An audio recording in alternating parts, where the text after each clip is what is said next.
Hey, try 2020, I'm about that. Touch my hand, I doubt that. 2-8 never go without that. These they trying to shut us down, but I know what's going on, guys? We are back. Episode 4, the final slap is going down.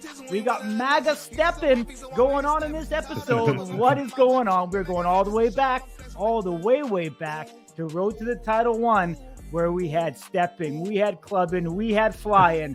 We got all types of stuff. We got my man Ding joining us from NYC. What's up, my man? What up? In case you don't know, Ding dong. Selling out already, plugging his VR shit and making it happen. Big Jeeves, what's up, buddy? What's big on you, my man? You gonna drop your pants and try to do Ding out or what? Nice. No, Big Jeeves, you're not talking today? No, I didn't know what to say to that. I didn't think the viewers. I didn't think the viewers were ready for that. I guess they're not. But let's run the intro because the producer is going to be on it today, even though you're not, my man. Let's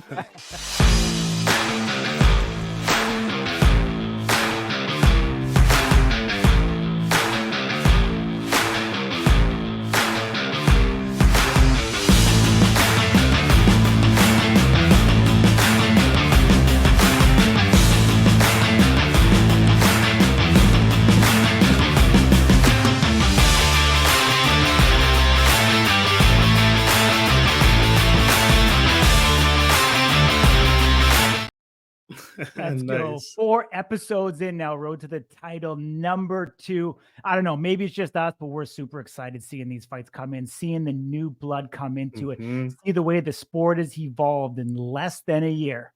Ding, looking at the way that these coaches, Emmanuel Muniz and KO Chris Thomas, are getting their teams ready. Let's talk a little bit about it and what's the difference in style that they have between the two of them. I think they both relate to their fighters on a very unique level, but the major difference that I see is that I think Chris is a little bit more motivating in an aspect that he kind of gives you a kick in the ass, whereas Emmanuel seems like he's a little bit more loving. I'll talk a little bit about that as we review the fights later on, and I'll highlight a very specific point as to what I mean by that and why I get that impression. But I think either way, both ways are effective. It just depends on who you're coaching. And I think across the board, it's a bad idea to do one or the other. You really got to get to know your guys and figure out what works best, what they respond the best to. Yeah, for sure. Geez, I know you weren't always the biggest fan of KO Chris Thomas, but you've been on the record and saying that he's growing on you as you watch him through the episode. Is he still impressing you? Yeah, honestly, every episode I've become a bigger and bigger KO Chris fan. Seeing him in this light as a coach, I love it. He, like Ding said, that Emmanuel takes a little bit more of an emotional approach. I want to counter that and say, actually, Chris is the one taking the emotional approach. We heard it in the interview he did with us that he picked these guys based on their life experiences and guys who were sort of similar to him in that sense. So I think he has a connection to these guys that's bar none because they've been through the mud. They know what it's like. Yeah, I mean, we can debate the merit of, how much does the coach play into it. But I mean, when you are getting here guys with no experience and these guys are getting in the gym and they're training with them, I think there's a massive influence because we're seeing the different in technique. We're seeing how Chris coaches his strikers versus how Emmanuel's coaching his strikers. So we're seeing them kind of take a very different approach, just stylistically in the way that they throw their strike. So I think, overall, we're seeing that kind of come into play with, the episodes too far. There's the different styles. Let's talk. I mean, we keep talking about it, that they're getting straight to the action. They're getting straight to the fights in these episodes. We're not getting too much of the reality TV, that we've come to know and love from the Tough series. There isn't a whole lot of it. Is it just that this time around, it's a little bit less exciting? They don't have as much to pull from? Or what do you think it is, Jeeves? I just think they're just nice guys, man. Maybe there's not enough happening between them. We see the camaraderie. Anytime they have any shots from the house, everybody's getting along.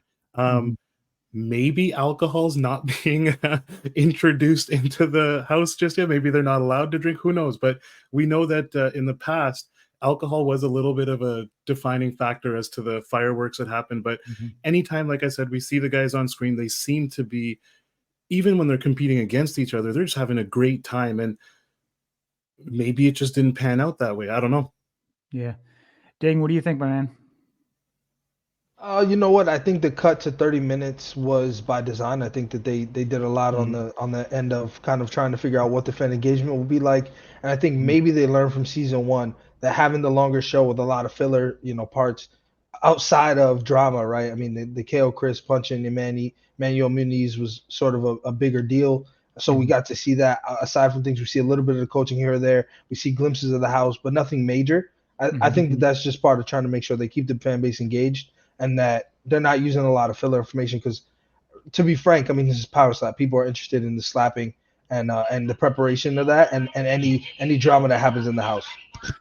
Yeah, I don't know. I mean, one of the things that really drew me to Road to the Title Series 1 was the getting to know these fighters. When it came into Power Slap number 1, it felt like you had a connection. There was a deep connection. You felt like you knew them, whether it was, a protagonist or an antagonist. You knew the storyline that was kind of being built. We're getting a little bit. I mean, we're getting that kind of 40 to 60 seconds before each fight, but we're not, in the interview that they do, but we're not getting that in the house interaction. I don't know, but they seem to love Hayden and the sumo wrestling. He's either wrestling somebody, he's got his shirt off. We see, Delvin and him going at it, this time around inside of the house. But I don't know, outside of that, we're not getting too much crazy excitement, or the shenanigans that we had before. Maybe these guys learned last time, coming a little more business oriented this time and not wanting to, replicate some of the, career defining stuff that happened in, Road to the Title Series 1. So we know it was condensed, but let's see as it kind of evolves. Maybe we'll get a little bit more into it. But one thing that I do love that I have to tell you is that they are having a camera on Dana White. We're getting way more reactions from him this time around than we ever did before. And, between him and Frank and Hunter, it's great to kind of see the upper brass, give us real time their reaction to what's going on. So I think that is all. That right there, that reaction, seeing that come out of Dana White, the guy loves this sport. Like it's almost like a childlike fun he's having, that he when he sees these knockouts, you see that joy in him. I love seeing this. So yeah, let's talk about Federico Benedetelli a little bit. Mr. Producer, we've got that unique style of chin up? Eddie, Sean, Merlis, we came outside the US. That helped us to create like a strong brotherhood. Yeah, your girlfriend loves you. Of course, man. Let me see. No way. Look at that, the chin up, I guess, or whatever we'll call it. I don't even know what we call that. What do we think about that exercise and how it's going to improve the jaw strength overall?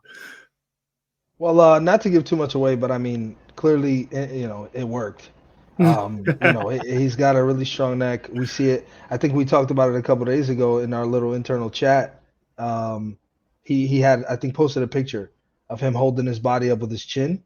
And we were kind of like, wow, this is interesting. But, maybe that's not exactly what we said. But, I mean, you get the gist of it. I mean, it's an unusual way to approach, working out your chin and your neck. But, I mean, like I said, judging by the way the fight went, he clearly is onto something.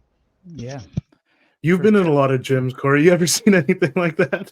I have not seen anything like that. Definitely something out of the ordinary for sure.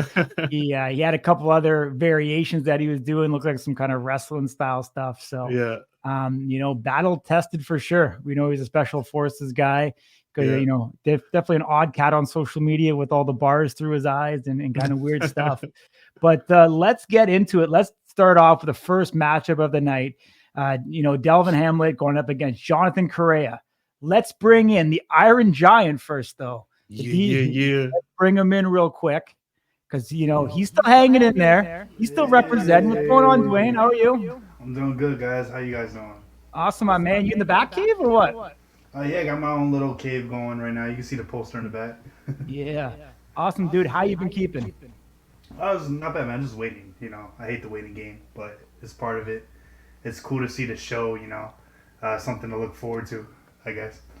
Yeah, absolutely. Let's get into this one, man, because it's in the heavyweight division, the division that you were still creeping around in, the division that you're the gatekeeper of. Your career is kind of at a milestone point right now. And, you can either keep on ascending or you can kind of middle there in the middle. What's motivating you right now to get back up there and get a shot at that title? Man, I like winning, man. It's my whole life I've been competing, and I don't like losing at all, And I'm never gonna make it easy for somebody. For someone to beat me, you have to be on your game, and so like I'm always gonna be, I think, in the top conversation, just because I think I'm that level, and we have to see people rise to my level to get an opportunity at the belt. Yeah. Well, let's get into it, my man. We got two guys. I don't know how much you know about both these guys, but let's get into it. One of the biggest things that I see off the bat is that Delvin Hamlett has given up about 40 pounds here in this matchup. So at 216 going up against someone closer to the cap, 256. Let's go right here. What do we got? We got Jonathan starting off. Duane, let's watch this slap. Want to get your interpretation. Let's do it. I like the long measures, man. And when people do long measures, I feel like it's going to go well.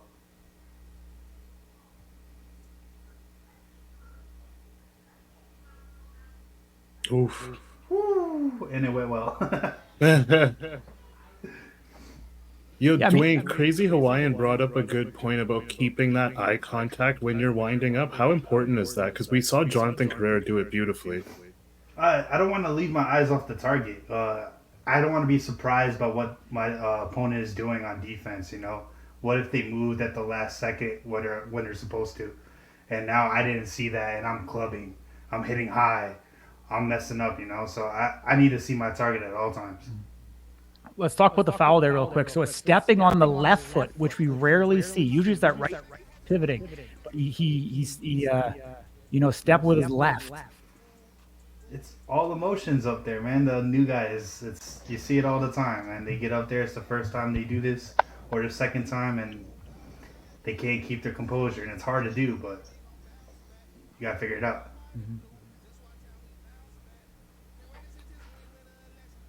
Oof. It reminds me of Alex Ashbury. Quite a bit, yes. Is it because he looks like him, or No, it's the length of the arms. It's the long, skinny arms. Okay. Yep. Now that you say that, I definitely understand. I was curious which part of it, but so even though he's given out 40 pounds, that was quite the hit. Like we do see the pivot there, but there it is.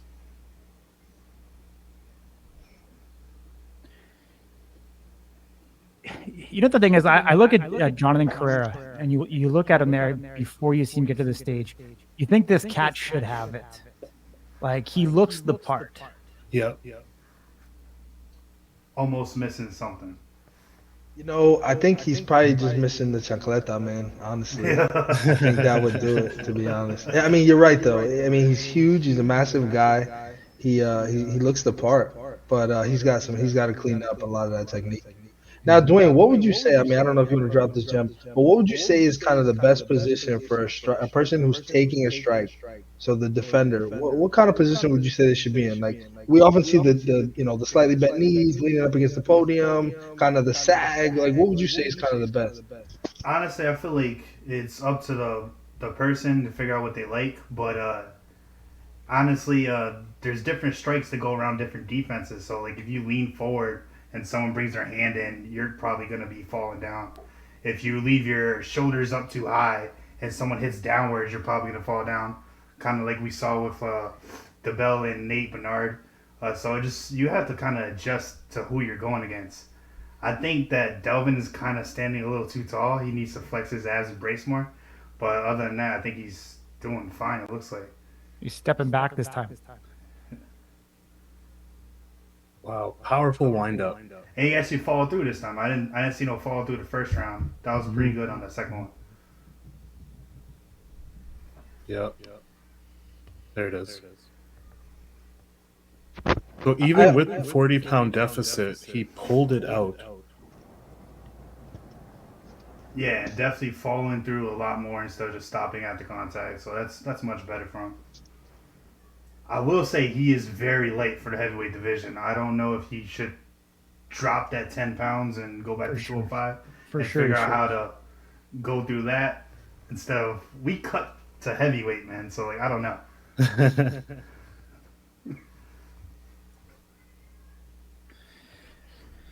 Yeah, so we've seen Delvin pull it out here. I think you're onto something there, man, for sure. I think light heavy's much more of his natural weight, division where he can do some damage. We know light heavy's incredibly, talented right now. But I think, him going up against guys like yourself, guys at the top of that weight class is going to be hard for him if he's not able to, even add weight. He almost kind of kind of like a Wolverine kind of, he's competing in very similar aspect to it.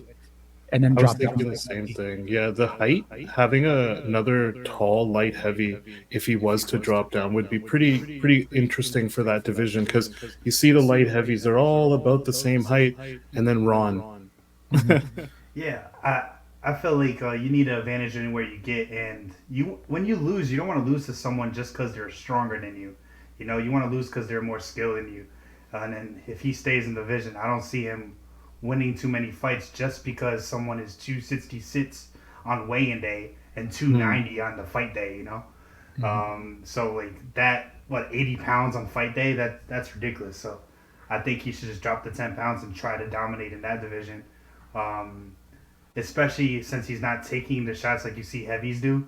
Heavies usually don't move at all, He's eating them, but he's still getting that rocked motion. I feel like you go against a true heavy who knows what they're doing swing-wise, it could be a lot of trouble. So, yeah. So the prospect of Delvin, you talked a little bit about him kind of dropping down. You think that's a thing for him. What do you want to see him kind of clean up in his strategy before going on in this competition? I like the accuracy. I think the accuracy looked pretty good. It's just figuring out how to get your whole swing in there. I know it's everyone's like first fight, second fight. They really don't understand their body moving as much as they possibly can. Mm-hmm. But just trying to figure that out in your off season.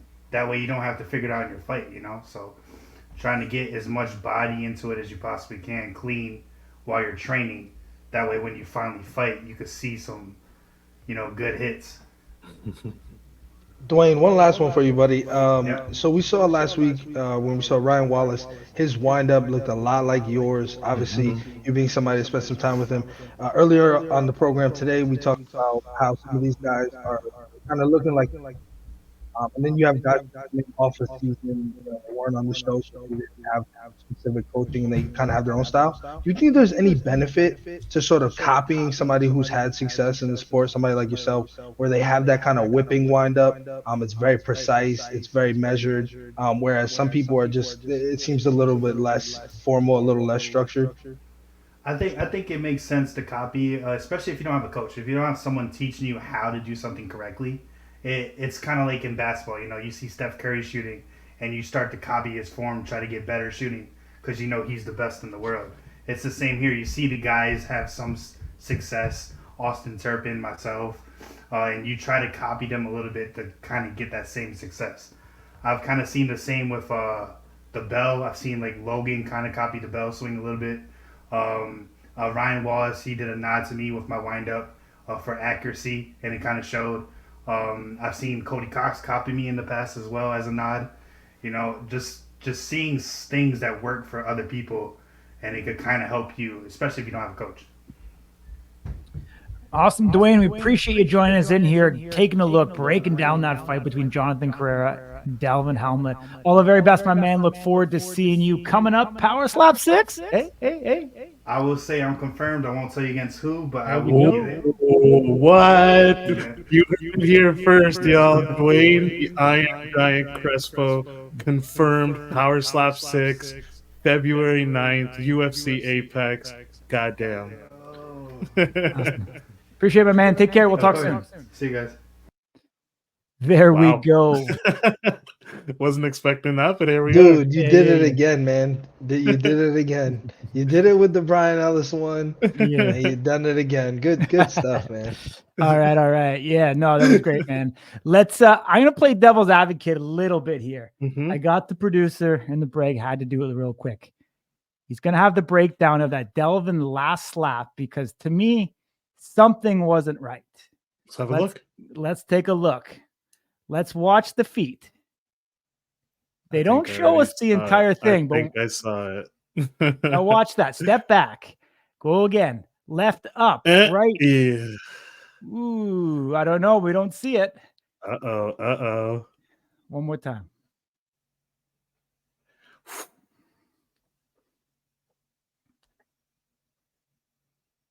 You listen, I can see your argument. I can totally see where you're coming from. I do want to say, man, and I'll echo Dana when he says that their production is incredible. Shout out to whoever took the foot out of that frame. I mean, that was smooth, honestly. I mean, but again, Shout man, out Pilgrim. we've had this conversation time and time again. And we're gonna have a period like this again coming up here as we look into the second fight. Mm-hmm. You know what I think? I think they got to go a little military or sports, right? Anybody who's done sports or been in the military knows you pay what you owe. So every time you lift that foot up, I'm gonna make it hurt, and that'll make you remember to keep that foot down. And I don't know what the solution is because they're training it. We saw it. We heard. Make sure you're checking out those feet, transferring the weight. Manny's been giving great tips not to the guys. sticking. Yeah, something's not sticking, and it's resulting in a lot of nonsense, particularly the nonsense we see in fight number 2, which had the potential to be an incredible fight. And I think that these guys really add some fun, some flavor, and a lot of prospects to the welterweight division. But all of that gets ruined when you have fouls. Mm-hmm. That's why we MAGA stepping right now. Episode number 4. I had to do it, my man. I had to do it. So, all right, enough of that. Let's get on to the next one. We got Federico Benedetelli going up against Zach Zane. My pick. I'm going to throw it over. Actually, yeah, I'm going to throw it over to you guys. Let you guys commentate this one a little bit more. Let's see the well. I've been wanting to see Zach Zane compete for a long time, so this one I was excited for from when they announced it last week. So let's see how it goes down. Hey man, this Italian drip. I mean, look at that thing he's got on top of his head. I don't know if that's a man bun or a man. I don't know. Well, whatever it is, like it looks from fine. New York. Yeah, he looks good. No, I disagree. He looks like that. He's from New York. He just needs some Timbs. No, bro. He looks more Canadian than he looks like anything. All right, let's see Zach Zane. Yeah, he looks dialed in. I like it. Okay. Nice power. Okay, but I think them chin ups, man. Those chin ups are no joke. Looks high to me. Yeah, there maybe it is. A little bit. But the beard is. I mean, no, that's quite a bit, man. It's not a little bit. So Federico decided to go barefoot. Interesting. This is an interesting posture. Mm-hmm. Like a bit of a turtle. He's hyperextending his neck forward. Interesting. That's a face only a mother could love. He contests the flinch here. I don't know why. I mean, he almost jumped sideways. If they show that fast, yeah. I think there was just some nervousness there. I'm not by any means saying that he was scared or anything, but look at him. I mean, he almost like sidestepped. I mean, it was very blatantly a flinch. I'm not sure why he contested that. I wanted to talk about this. I'm sorry. I'm so sorry, Jeeves. Yeah. He's telling Emmanuel right now that he thinks he hurt his hand. And I'm not gonna lie to you, I did not like Emmanuel's response. He was like, you can keep going if you want to, you can go with your left. Nah, man, I'm telling you, well, dude, this is it. Like, this is your shot. Figure it out. Pick which one you want to do. I didn't like that he gave him a way out. I thought that was a weird maneuver as a coach. And we've talked about that before for guys who get injured mid-fight. So he decides to go with the left. And as you'd expect, he's probably never trained the left, which is another coaching error. And so he has an awful step as a result. This is what happens. Yeah. Yeah. I think that's definitely remarkable.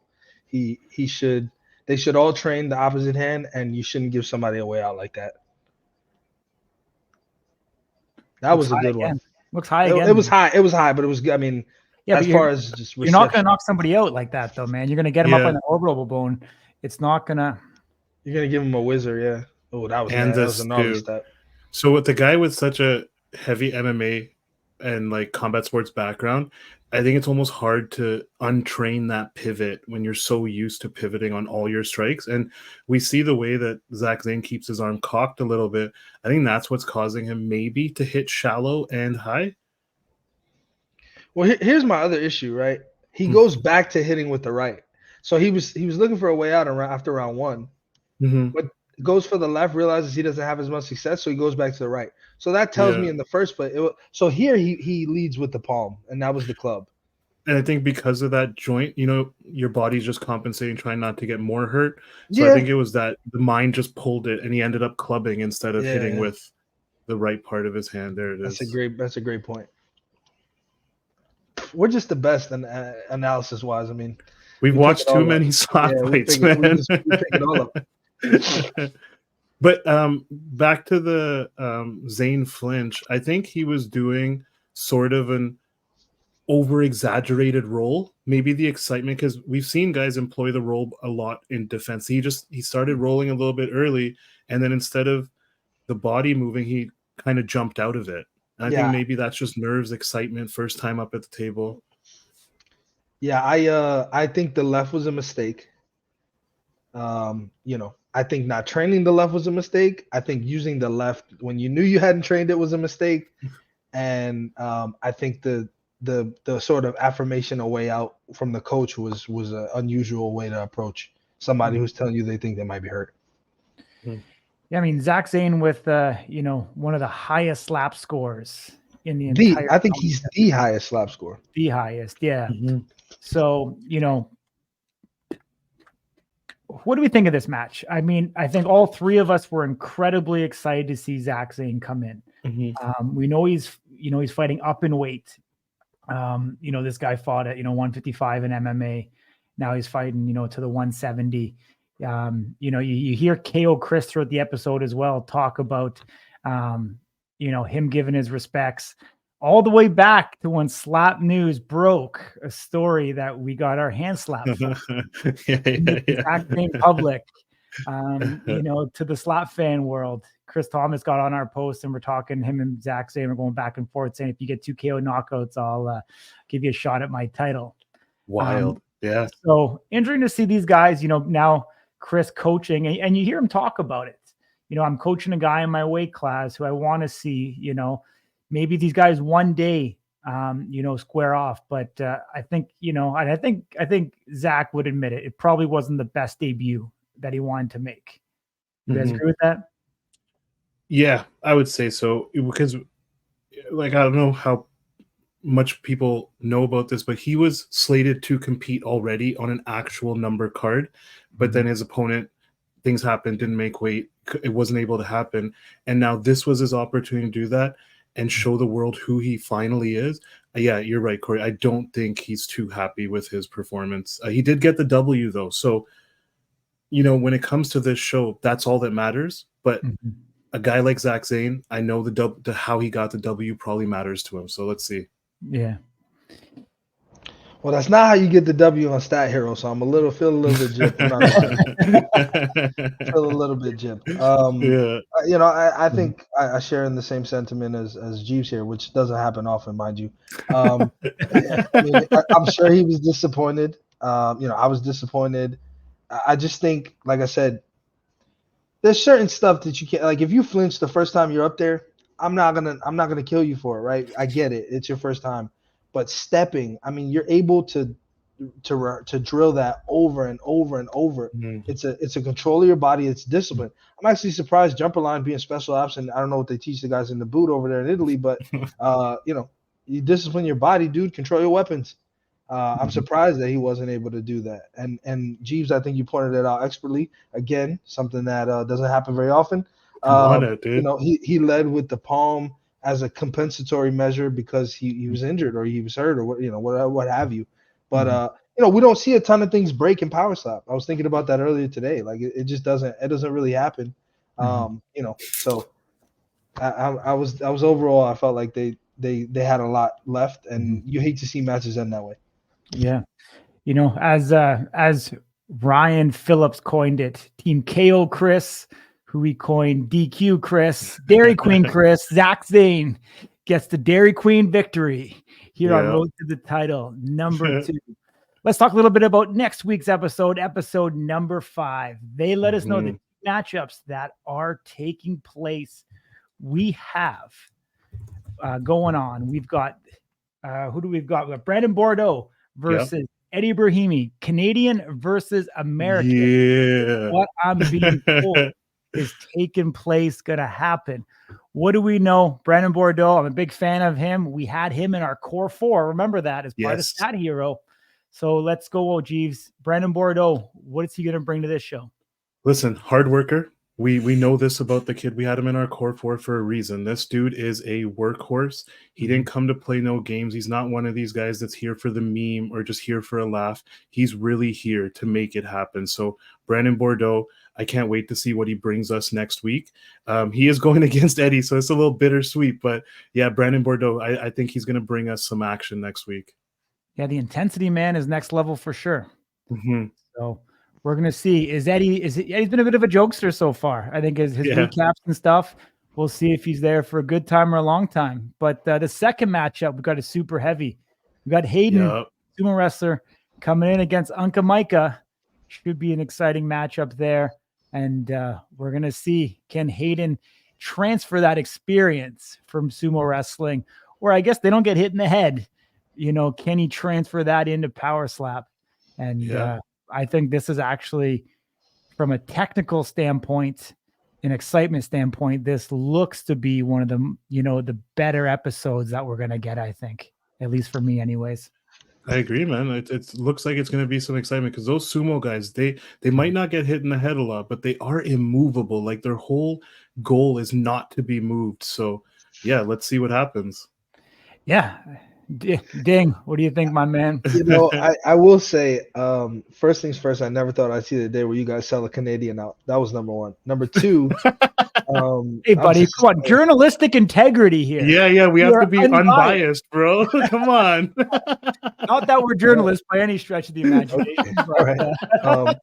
At least we have the integrity part. The second thing is, I don't know. At least we have the integrity part too. This sucks. What I will say, look at his shirt. Just look at his shirt. Right here. What I will say is that I think maybe they're giving us a little too much in the promos. We shouldn't know if it goes past round 1 or if there's more than one strike. Like I don't think that that's necessary. We see 2 people. We know Uncle Mike has got experience. We know that Hayden Southall is a sumo wrestler, hasn't done this before. I don't know that we need to see a sneak peek of that to make us tune in next week. And so I just think when they give away that much, like we were able to conclude that I think this first fight this week went past, at least they both got to slap. Based on the promo video, based on that last video, somebody slaps at least twice between Hayden and Uncle Micah. I shouldn't know that by just looking at promos. So I will say I'm a little disappointed in that piece. I think that they don't leave a ton to imagine. And you see their body language and stuff like that. Like you can see that Brandon cracks this Eddie guy real bad. I mean, he might go out. Honestly, they left that part out, thankfully, but he hit him hard in this video they showed. Yeah.